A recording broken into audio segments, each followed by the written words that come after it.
Olá, meus amigos, um dia de muita paz para todos nós. É sempre um motivo de muita alegria estarmos reunidos em nome do nosso Senhor Jesus para estudarmos a obra espírita.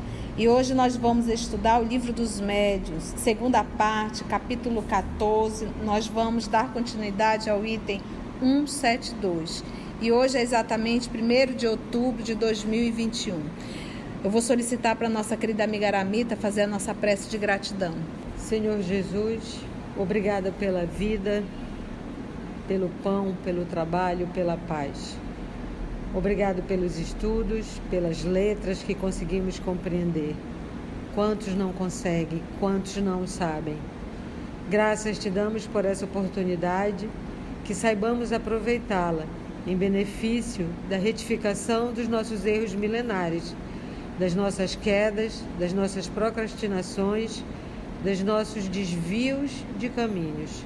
Ajuda-nos, Jesus, a compreendermos e aplicarmos as tuas lições no nosso dia a dia, na nossa vida, mas principalmente dentro de onde a gente chama lar, família, filhos, pais e irmãos.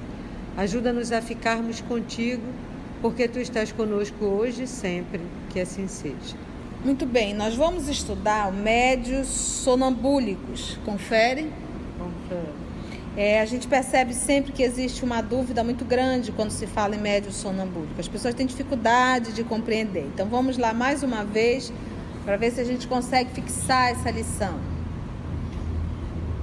O sonambulismo pode ser considerado como uma variedade da faculdade mediúnica, ou melhor, são duas ordens de fenômenos que frequentemente se acham reunidos. Mediúnico, o sonâmbulo. Presta atenção aqui que é de fundamental importância esse início. O sonâmbulo age sobre a influência do seu próprio espírito. Então eu posso dizer que o sonâmbulo é um fenômeno anímico? Sim. Porque é o próprio espírito dele. Agora detalhe, fora dos limites dos sentidos. Então olha lá, quando eu estou aqui acordada, lúcida, eu estou limitada aos 5 sentidos. Eu estou limitada à personalidade desta encarnação. Então vamos dizer que nesta encarnação, eu, Maria da Conceição, fiz até o ensino da alfabetização. Não dei continuidade a nada. Então eu pouco sei escrever e pouco sei ler. Não me faça, porque eu não vou saber ler. Essa é a personalidade dessa encarnação. Mas quando eu entro em um transe sonambúlico, de repente nesse transe eu posso começar a falar com vocês como um excelente cientista, um excelente filósofo. E isso não seria uma comunicação psicofônica, mas sim eu, espírito, acionando o meu inconsciente no estado, na condição do médio sonambúlico. Então é o próprio espírito que se comunica no médio sonambúlico. Quando ele fala dos sentidos, eu estou aqui limitada aos 5 sentidos. No transe sonambúlico, de repente eu posso ver os espíritos, eu posso ouvir os espíritos, eu posso olhar para o teu corpo e enxergar de uma forma que eu consigo ver todos os teus órgãos. Ele vai dar um exemplo. No transe sonambúlico, acordada, lúcida, sem estar no transe, eu não consigo perceber nada. Ficou claro isso?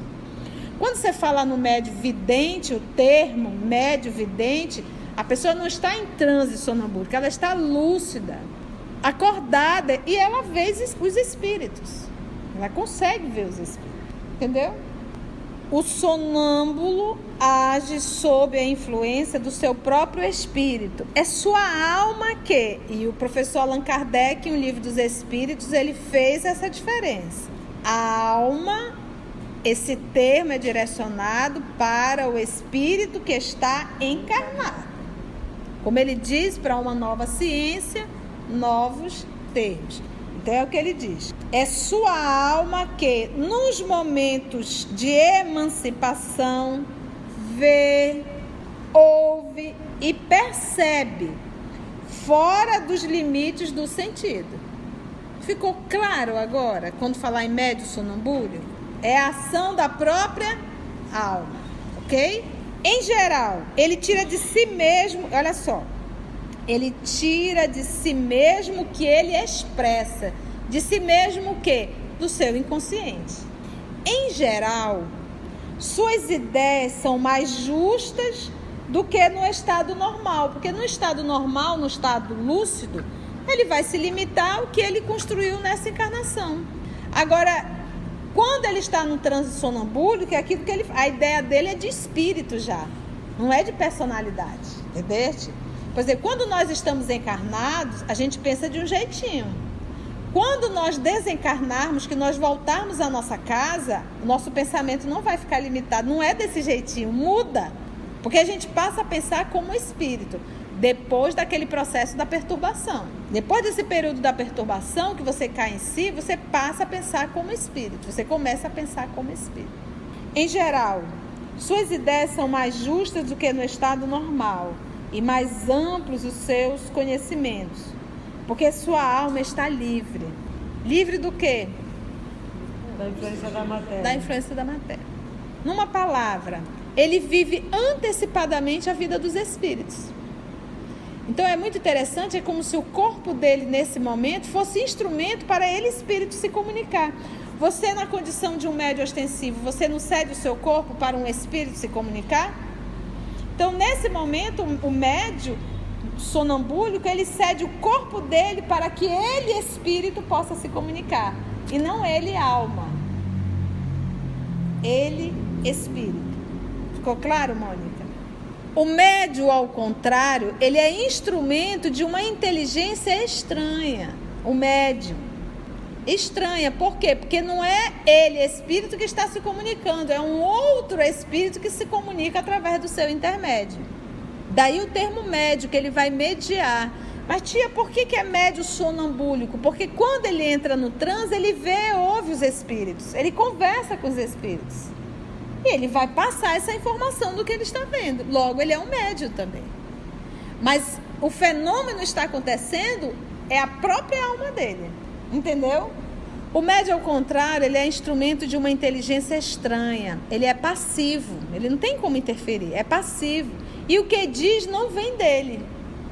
Do sonambúlico, o que ele diz vem dele? Vem do seu inconsciente, dos seus arquivos. Em resumo, o sonâmbulo exprime o seu próprio pensamento, ao passo que o médium expressa o pensamento de outrem. Bem simples.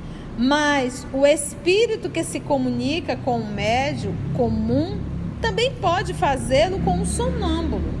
Aliás, o estado de emancipação da alma provocada pelo sonambulismo facilita essa comunicação. Olha, o estado de emancipação da alma provocado pelo sonambulismo facilita essa comunicação.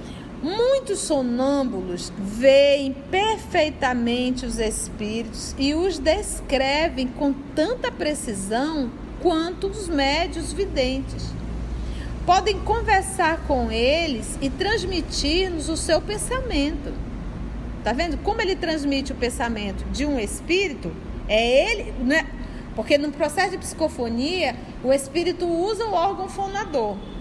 No processo do sonambulismo, o espírito, eu, alma, converso com o espírito e eu, alma, é que transmito. Tem um espírito assim aqui, dizendo isso, isso e isso. Ele não usou o meu órgão fonador. Entendeu? Eu fiz um diálogo com ele e eu estou na condição de transmitir. Muitos sonâmbulos veem perfeitamente os espíritos e o descrevem com tanta precisão quanto os médios que dizem, fora do âmbito, podem conversar com eles e transmitir-nos o seu pensamento. O que dizem, fora do âmbito de seus conhecimentos pessoais, quase sempre lhes é sugerido por outros espíritos. Aqui está um exemplo notável em que a dupla ação do espírito do sonâmbulo e do outro espírito se revela de modo inequívoco. Então aqui ele vai trazer um exemplo. Um exemplo pautando o fenômeno anímico e em que momento está o fenômeno mediúnico. Então, quando a gente fala em sonambulismo, a gente já sabe que é um fenômeno anímico. O que é isso? Um fenômeno da própria alma. Nós vamos estudar animismo já com Alexander Arzakov. Kardec não usou esse termo, ele já foi usar o quê? Do próprio médium. Foi o termo que Kardec utilizou. É o termo que a ciência espírita utiliza. Aí nós fomos num livro de André Luiz, e André Luiz vai e cita também animismo, acredito que no mundo maior. Tem inclusive um capítulo direcionado a animismo, tá bom? Item 173. Um de nossos amigos utilizava como sonâmbulo um rapaz de 14 a 15 anos, olha só, super jovem, de inteligência muito simples e instrução extremamente precária. Entretanto, no estado de sonambulismo, deu provas de lucidez extraordinária e de grande perspicácia. Distinguia-se principalmente no tratamento das enfermidades, tendo feito grande número de curas consideradas impossíveis. Certo dia, dando consulta a um doente, descreveu a moléstia com exatidão. Não basta, disseram-lhe, agora é preciso que indiques o remédio. E ele respondeu, não posso. Meu anjo doutor não está aqui. Então ele consegue, no estado sonambúlico, identificar a enfermidade, mas ele não sabe medicar. E ele diz, meu anjo doutor não está aqui. Quem é esse anjo doutor de quem fala? O que dita os remédios. Então, não és tu que vês os remédios? Oh, não. Eu já não disse que é o meu anjo doutor quem os indica? Assim, nesse sonâmbulo, a ação de ver o mal era do seu próprio espírito, ou seja, era uma ação anímica ou mediúnica? Anímica. Porque é ele, ele é que vê. Ele, o médium sonambúlico, ele olha e ele com a alma vê a doença. Então, olha só aqui, Assim, nesse sonâmbulo, nesse rapaz, a ação de ver o mal era do seu próprio espírito, que, para isso, não precisava de assistência alguma, embora a indicação dos remédios lhe fosse dada por outro espírito. Não estando presente esse outro, ele nada podia fazer. Quando só era apenas um sonâmbulo, ou seja, um fenômeno anímico. Assistido por aquele a quem chamava seu anjo doutor, era sonâmbulo médio, que a gente pode dizer era medianímico, mediúnico e anímico, ou sonâmbulo médio. Porque ele vê a doença, mas quem vai dar a medicação é um espírito. E ele vai transmitir para o paciente. Logo aí é mediúnico. Entendeu agora? Então, se é ele que vê, é anímico. Mas não é ele que medica. Mas ele vai transmitir o que um espírito vai dizer para ele. Agora é mediúnico. Anímico e mediúnico. Ou seja, por isso é que ele fala desse movimento duplo, dessa ação dupla, porque ele nesse trabalho, ele tem um trabalho anímico e tem um trabalho mediúnico. E é por isso que ele diz no começo do texto que é uma variedade de médium, não um tipo de médium. Não, uma variedade. E ele percebeu tudo isso. Por isso que a gente chama de ciência espírita, porque foi pautada em pesquisas, na prática. O Sr. Allan Kardec conseguiu identificar tudo isso. 174. A lucidez sonambúlica é uma faculdade que depende do organismo e que nada tem a ver com a elevação, o adiantamento e mesmo o estado moral do indivíduo. Esse é um outro erro do movimento espírita. Quando se aparece um médium ostensivo, nós espíritas, inadvertidamente, começamos a olhar para o médium como um ser evoluído, como um ser escolhido por Deus, como um ser maravilhoso, e a gente começa a idolatrá-los. A faculdade mediúnica é uma oportunidade a mais que Deus está nos dando, principalmente ao médium, para que ele possa evoluir moralmente. E se o papai deu esse recurso, é porque ele já está bem atrasado. Exceção de Francisco Cândido Xavier, que é um espírito missionário. E deu para perceber que ele conseguiu tirar 10 em todas as notas. Porque ele pediu, na sua encarnação, para vir pobre, para ter uma família bem complicada. Você viu que ele passou. Um corpo que não era bonito e com muitas dificuldades de saúde e financeira. Então, tudo que a gente não quer. E ele veio com tudo, ganhando pouquinho, seu salário mínimo. Ele veio com tudo que a gente não quer e mostrou que é capaz quando se é fiel a Deus, quando se tem disciplina, entendeu? Então, um espírito missionário que veio nos dar o exemplo. Então, eu não posso dizer, eu não consigo trabalhar porque eu não tenho saúde, eu não consigo trabalhar porque eu ganho pouco, eu não consigo trabalhar porque a minha família é muito difícil. E tem um lado pior ainda, que é quando você tem tudo redondo, tem um bom salário, tem um bom salário, tá com o seu carro, a família tá redonda, você tá com saúde, tá tudo redondo. E ainda assim você nada faz. Ou seja, você está muito mais complicada com a lei do que quem está enfermo com dificuldade. Perdeu a oportunidade do sacrifício. O outro perdeu a oportunidade de fazer sem sacrifício. Porque se a gente não dá conta de fazer sem sacrifício, você acha que a gente vai dar conta de fazer com sacrifício?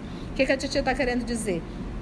Quando a gente vive numa situação difícil, o papai está dizendo assim, você tem condições de fazer, senão você não estaria aí. E quando ele coloca tudo redondo na vida de uma criatura, é porque ele sabe que aquela criatura não tem estrutura para fazer sacrifício. Por isso a fala do nosso Senhor Jesus, que ele não, em hipótese alguma, vai nos dar qualquer fardo que a gente não possa carregar. Ficou claro isso? Uma coisa é uma pessoa, olha, às vezes a gente vê irmãos que mora distante. Eu via muito isso na sopa de manhã, né, Augusto? Pegava 2 ônibus, ia lá pro terminal, às vezes só com aquele vale transporte, para ir ajudar a cortar a sopa, cortar verdurinha ou legumes.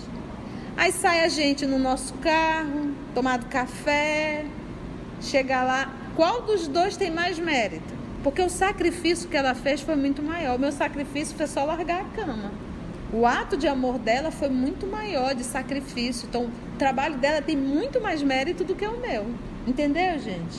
Não sei porque eu entrei nisso, mas foi necessário, né? Nada tem a ver. É que a mediunidade nada tem a ver com a elevação, adiantamento. Tá. Então foi por isso. Nada tem a ver mesmo. Então a gente tem que ter essa mania, perder essa mania de estarmos idolatrando pessoas. E o fato de ser médium é um espírito superior. As pessoas acham que ser médium é um espírito superior. Não é. Não é. Pode, pois, um sonâmbulo ser muito lúcido e ao mesmo tempo incapaz de resolver certas questões. É o caso do rapaz. Ele sabia medicar? Se o seu espírito for pouco adiantado. O sonâmbulo que fala por si próprio pode, portanto, dizer coisas boas ou más, porque vai depender do grau de evolução. Porque o fato de eu acessar meu inconsciente, a pergunta é, o que tem dentro desse inconsciente? O que eu coloquei aí ao longo desses séculos? E a gente percebe isso na infância. O que esse inconsciente está trazendo? É só a gente prestar um pouquinho de atenção. Então ele diz, dizer coisas boas ou más, exatas ou falsas, demonstrar mais ou menos delicadeza e escrúpulo nos processos de que use, conforme o grau de elevação ou de inferioridade do seu próprio espírito. É então que a assistência de outro espírito pode suprir as suas deficiências. Qual era a deficiência desse médium sonambúlico? Não sabia passar receita. Não sabia passar receita. Entretanto, como acontece com os médios, um sonâmbulo pode ser assistido por um espírito mentiroso, leviano ou mesmo mau. É principalmente neste caso que as qualidades morais exercem grande influência para atrair os espíritos bons. Então, por isso que a titia sempre fala, as pessoas às vezes chegam, tia, eu estou lendo o livro tal. Gente, não me fala. Não adianta, porque primeiro que eu não vou emitir nenhuma crítica. Não vou. Então, qual é o recado do EOS? Qual é o recado que o canal do EOS dá para todo mundo? As obras que a gente estuda. Então você vai ver no EOS Kardec, Emmanuel, Humberto de Campos, André Luiz. Queremos colocar a Ivone, mas não há tempo, nós não temos tempo. Nós gravamos 9 livros. Vocês têm ideia o que é isso, gente? A gente se preparar para fazer 9 gravações de 9 livros diferentes, não é fácil. Às vezes a titia mistura personagem, mistura história, porque a cabeça realmente não é fácil. A gente tem a vida profissional, tem a vida doméstica, não é fácil. A titia está reclamando? Não. A titia está mostrando que a gente está fazendo um trabalho e que a gente tem que aprender a valorizar o que está lá. Então, se você me vem, a pessoa me vem, tia, você conhece a obra? Nunca ouvi falar. E normalmente a pessoa ainda diz assim, e eu pergunto, quem é o médium? A pessoa não sabe nem quem é o médium. E um dos primeiros pontos que nós temos que verificar, aqui acabamos de ler, que a moral de um médium, aí sim, a moral de um médium mostra quem são as suas companhias espirituais. Então, quando você pega um texto de Emmanuel, tendo como um médium Chico Xavier, pelo amor de Deus, gente. Mas tem outros espíritos que vai trazer uma história simples de entender através de Chico. Mas é a capacidade do espírito. Então, em particular, adoro estudar Emmanuel, adoro estudar André Luiz, adoro estudar Humberto de Campos, porque é muito material. E temos um médium excepcional, que é Francisco Cândido Xavier. Então, não me pergunte, gente, eu fico chateada muitas vezes, porque eu não vou emitir nenhuma crítica. O EOS pode fazer perguntas sobre as obras de André Luiz, de Humberto de Campos, de Emmanuel, que a gente vai estar, e todo o material de Allan Kardec, a gente vai responder. Mas emitir outras obras, não. E vamos citar sempre, às vezes as pessoas citam outros palestrantes, a gente vai citar as obras. E eu não posso ser a palmatória do mundo para estar dizendo se esse palestrante é bom, se aquele palestrante não é bom. Já vimos palestrante que é aplaudido, ovacionado, e que inclusive falando sobre o médium sonambúlico deu uma informação totalmente equivocada. Então nós temos que sempre ler a obra, eu sempre digo isso. Nós não podemos repetir o que o palestrante falou, nós temos que divulgar o que está na obra básica, porque o irmão palestrante pode se equivocar, como eu me equivoco. Talvez um pouco menos, porque a gente está lendo a obra. Não tem como, estou lendo a obra e comentando, lendo a obra, eu posso até ter uma interpretação equivocada, mas por isso que a gente não faz um trabalho sozinho. Tem aqui a Aramita, tem a Carla, o Augusto, a Lígia e a Naide, está aqui a turma. Tia, não é isso não, como às vezes acontece. E a gente diz, é verdade, vamos rever isso aqui, vamos discutir. Quantas vezes a gente para a gravação e vamos discutir? Vamos discutir, porque eu não estou entendendo. Que afinal de contas eu não sou PhD, né? Como dizem? PhD em Espiritismo. Eu também sou aprendiz, eterno aprendiz. Finalizamos?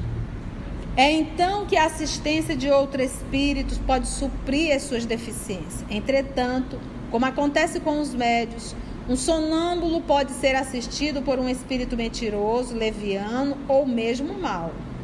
É principalmente nesse caso que as qualidades morais, vamos insistir na leitura, exercem grande influência para atrair os espíritos bons. E aí ele solicita para ver o livro dos Espíritos, Sonambulismo, questão 425, e neste livro, capítulo sobre a influência moral dos médios.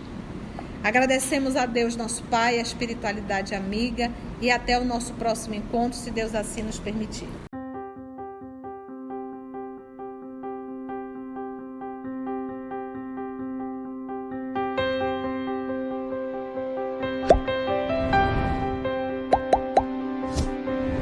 O trabalho do Cristo, ele é sempre coletivo, ele não é individual, não está centralizado sobre a cabeça de um.